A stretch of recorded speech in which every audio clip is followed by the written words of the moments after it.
Hi అండి, welcome to లక్ష్మితో సరదాగా.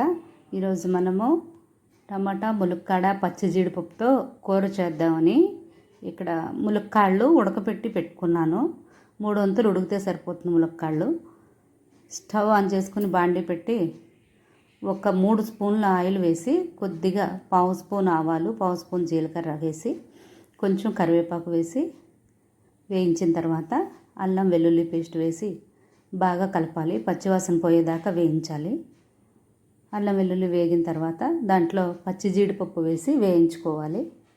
కొంచెం సేపు జీడిపప్పు వేగితే బాగుంటుంది టేస్ట్.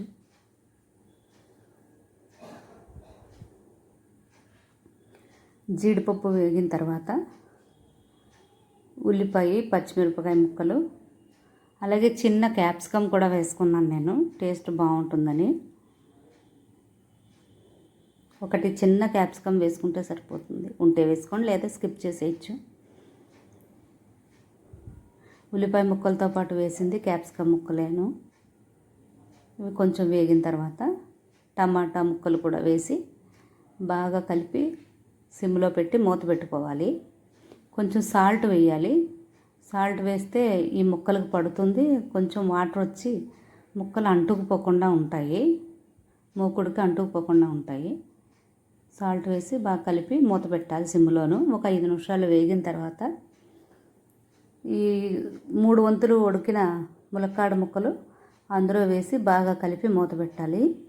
ఇవి వేగిన తర్వాత కొంచెం మధ్యలో కలుపుతూ ఉంటాం కదా, అప్పుడు కారం వేసి బాగా కలుపుకోవాలి.